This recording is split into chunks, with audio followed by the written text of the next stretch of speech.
Olá, jovens programadores JavaScript. Essa é a nossa parte 2 das aulas sobre JavaScript e nela a gente vai falar sobre template strings, função seta, como alterar o DOM de algumas formas diferentes e a nossa atividade prática da exploração espacial.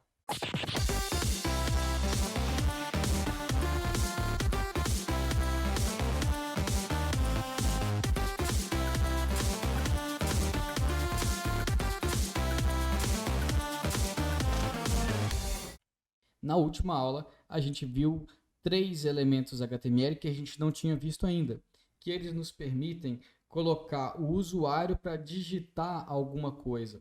Nós vimos o input, que é o elemento onde o usuário, entre aspas, dá entrada nos dados. Ele digita, ele escolhe alguma coisa. É muito importante a gente associar um label, um rótulo, com um texto indicando o que o usuário deve escolher ou digitar nesse campo de entrada. E também tem o elemento button, que por si só não faz nada. Se a gente quiser que algo aconteça quando esse botão é clicado, a gente precisa de código JavaScript. Um detalhe importante, os elementos input, eles não fecham, eles só abrem, parecido com o elemento img, que também não fecha. E para colocar código JavaScript na página, é muito parecido com o CSS. A gente também tem três formas diferentes, sendo que a primeira, a preferida do Coutinho, é o arquivo externo. Então você cria um arquivo .js e o código JavaScript vai todo dentro dele. Ou você pode ter mais de um arquivo, não tem problema. Para incluir esse cara num arquivo HTML, você usa a tag script com o atributo src. Importante, essa tag script ela tem que abrir e fechar. A segunda forma a gente chama de JavaScript embutido. Aí você usa a mesma tag script, só que sem o atributo src, e coloca o código JavaScript entre a tag de abertura e a de fechamento. E tem a forma inline também, que a gente coloca atributos onClick, on alguma coisa, e aí escreve código JavaScript lá dentro. Fica bem bagunçado, né? Como eu falei, a preferida é a primeira, porque ela promove a reutilização de código JavaScript. Você pode ter, por exemplo, um site com 10 páginas que incluem o mesmo arquivo JavaScript. E isso é muito bom, muito melhor do que você repetir o código JavaScript nessas 10 páginas. E além disso, a gente ganha também naquele princípio lá da separação de responsabilidades, que diz que cada linguagem é responsável por alguma coisa. Então, cada arquivinho é uma linguagem, vai fazer o que ele se propõe a fazer, sem misturas. A gente também viu o DOM, que é a visão que o JavaScript tem dos elementos HTML da página. Se a gente quiser escrever código JavaScript que faz algo que interage com algum pedacinho, com algum elemento da página, a gente pode. A gente tem que pedir para o DOM, né? E o DOM ele é acessível por meio desse objeto que chama document.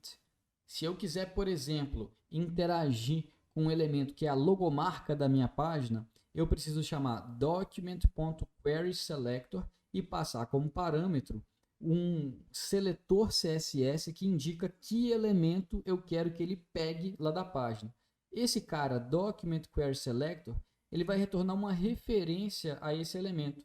E eu gosto muito de utilizar um sufixo element, EL, para essas variáveis, porque aí, só de bater o olho, né, no nome da variável, eu já sei que é um elemento HTML.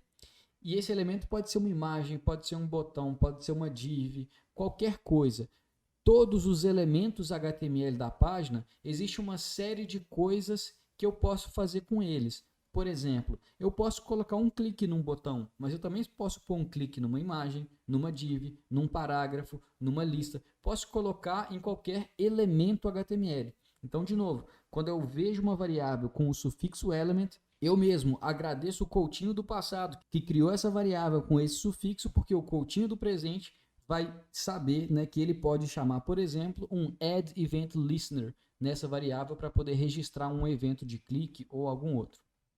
Continuando, se eu quiser, por exemplo, que algo aconteça quando essa imagem é clicada, eu coloco esse elemento HTML.addEventListener, e isso é uma função, né, um método, na verdade, que espera receber dois parâmetros. Qual que é o tipo do evento e uma função que vai ser executada quando o navegador detectar que o usuário fez um clique no elemento da logo.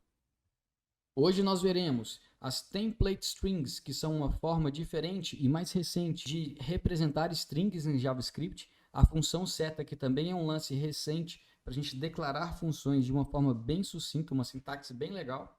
Como a gente pode alterar o DOM de maneiras diferentes e também nossa atividade prática da exploração espacial.